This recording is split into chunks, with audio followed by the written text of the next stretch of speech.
Olá, meus queridos, muito boa noite, que a preciosa e pura paz esteja sobre a tua vida. Quero falar um pouco a palavra de Deus. Estamos vivendo em tempos difíceis, em tempos de indecisões, de frustração. Boa parte de nós brasileiros ficamos frustrados com aquilo que aconteceu agora no domingo passado. Mas sabemos de uma coisa: a nossa fé, a nossa confiança não está no homem. A nossa fé, a nossa confiança está no Deus Todo-Poderoso. Jesus é o nome dele. A Bíblia diz que ele é o autor e consumador da nossa fé. A fé que vence o mundo. Jesus Cristo disse antes de ir para a sua casa, antes de voltar para a glória, ele disse: no mundo tereis aflições, tende bom ânimo. Eu venci o mundo.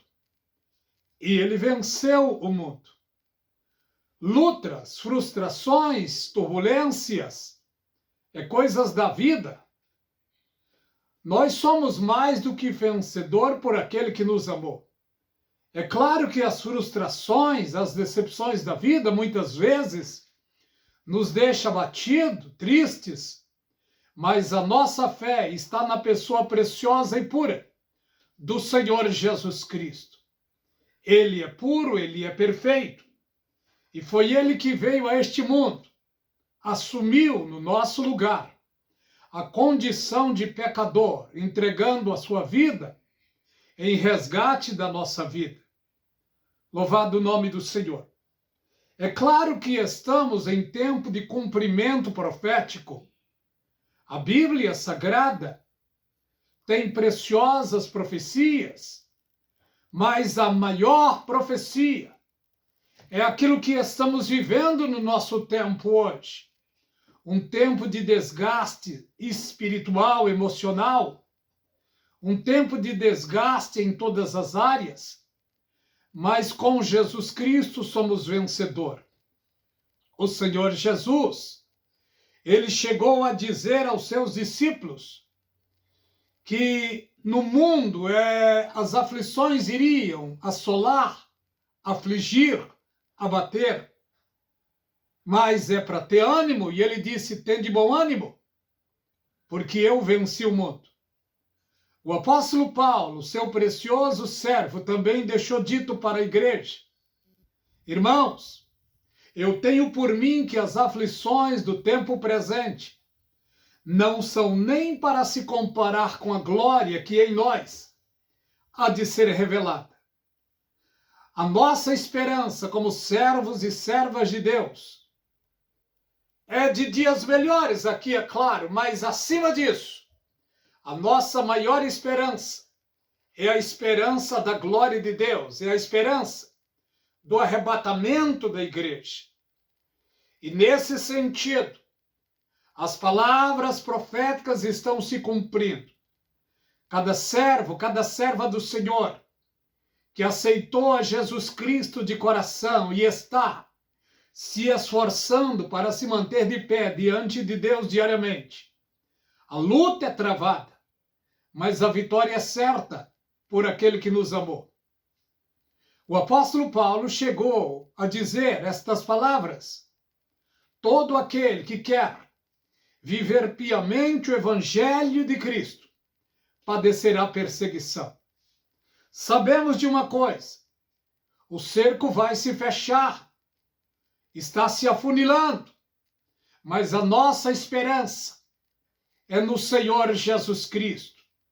Muitos creem em carros, outros em cavalos, mas nós, servos e servas de Deus, fazemos menção do nome do Senhor Jesus Cristo. Ele é o Senhor e consumador da nossa fé. É a ele que devemos a glória, a honra e o louvor, porque grandes coisas ele tem feito a nosso favor. Ele já deixou dito sobre as coisas que iriam acontecer para com seu povo, o povo de Israel, e para com a sua igreja. No livro de Mateus, capítulo 24, O Senhor Jesus Cristo estava ali, perto do templo, e os discípulos chamaram ele para mostrar a estrutura do templo, a beleza do templo. E Jesus Cristo disse: não vede tudo isto? Em verdade vos digo que não ficará aqui pedra sobre pedra, sem que seja derribada. Eles ficaram perplexos, curiosos. Outro dia, estando ele assentado no Monte das Oliveiras, chegou para ele, em particular, 4 dos seus discípulos, Pedro, André, Tiago e João, lhes fazendo a seguinte pergunta: Senhor, fala para nós, quando acontecerá estas coisas? Que sinal haverá da tua vinda e do fim do mundo? Jesus Cristo disse para eles: acautelai-vos, para que ninguém vos engane. Porque muitos virão em meu nome dizendo: eu sou o Cristo, e enganarão a muitos. Ouvireis de guerra e rumores de guerra. Olhai, não vos assusteis. É necessário que aconteça, mas ainda não é o fim. Porquanto se levantará nação contra nação e reino contra reino. Haverá fome, peste, terremoto em vários lugares. Mas todas estas coisas são começo de dores. Pelo que creio, pelo que entendo, o princípio de dor aqui está falando exatamente sobre algo terrível que vai acontecer neste mundo. E este algo terrível para o mundo e para Israel será o arrebatamento da igreja. Enquanto será para eles terrível, para a igreja é glorioso, porque é o momento mais esperado do povo de Deus. É o momento do arrebatamento.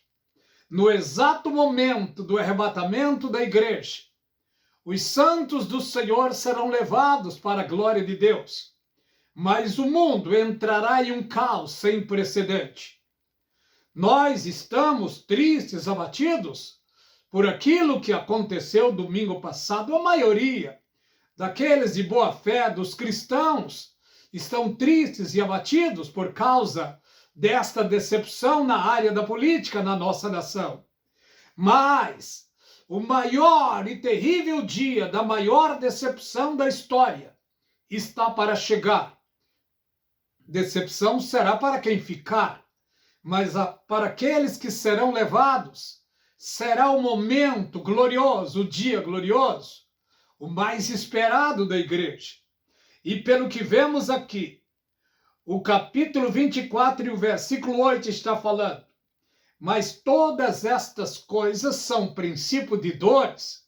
Quais são estas coisas? Pelo que analiso, estas coisas vai ser o arrebatamento da igreja. Porque no momento do arrebatamento da igreja, haverá 2 colheitas. Uma colheita para a glória de Deus e uma colheita para o inferno. Porque no momento do arrebatamento, milhões de homens e mulheres que um dia depositaram a sua fé na pessoa preciosa e pura do Senhor Jesus Cristo serão levados. Mas quanto àqueles que brincaram, que não deram crédito à pregação do Evangelho, que fizeram pouco caso das coisas de Deus, pouco caso da Bíblia Sagrada, pouco caso da vida cristã, vivida pelos familiares, por muitos dos seus, muitos debochavam deles, mas serão decepcionados neste grande momento. Por quê?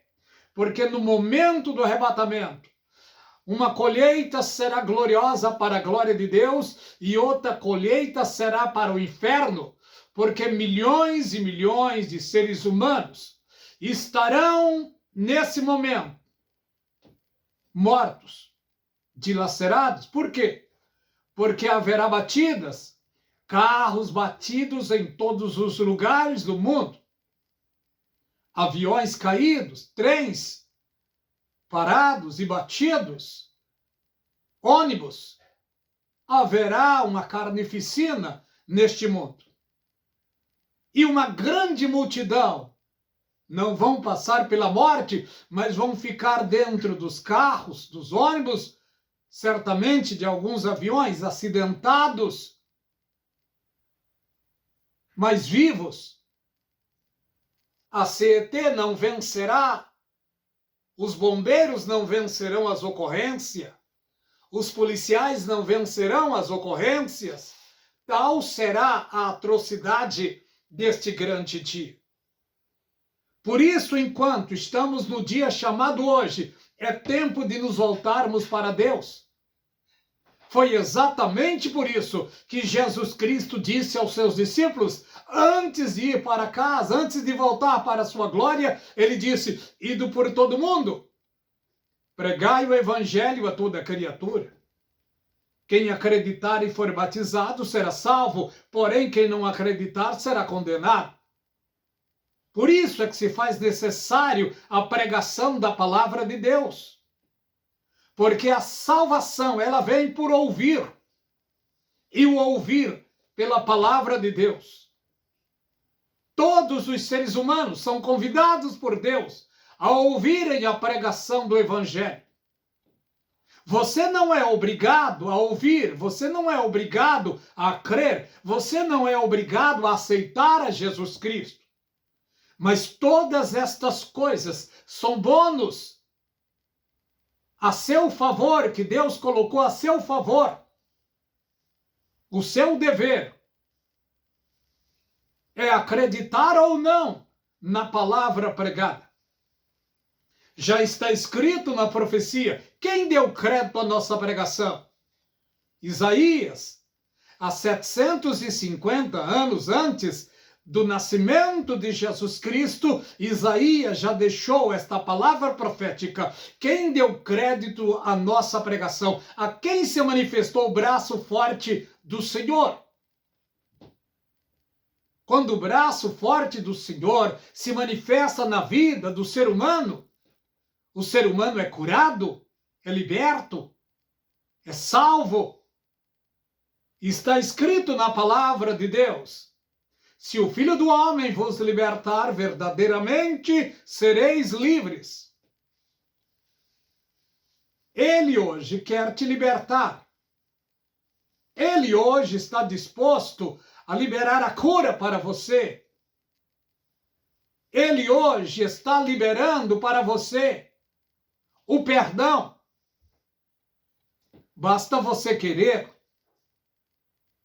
Porque está escrito na palavra de Deus que Deus amou o mundo de tal maneira que deu o seu Filho único para que todo aquele que nele creia não pereça, mas tenha vida eterna.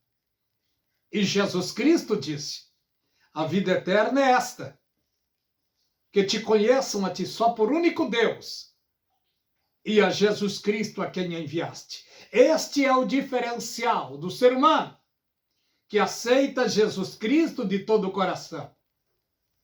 Antes de aceitar Jesus, ele vem com bagagens espiritual. Muitos acreditam em dogmas, incrédulos, em imagens, em sofismas. Mas quando você aceita Jesus Cristo de todo o coração, o Espírito Santo começa a trabalhar na tua vida, te preparando para Deus. E já está escrito na palavra de Deus, aquele que começou em vós a boa obra, ele vai terminar. Abra o seu coração neste momento e aceite a Jesus Cristo. No momento em que você aceita Jesus, o Espírito Santo começa a fazer um bom trabalho na sua vida. E o trabalho é trazer a clarividência, é trazer revelação de Deus ao seu coração. Quero parar por aqui. Graça e paz da parte de Deus seja sobre você e sobre toda a sua família. Que Deus os abençoe ricamente.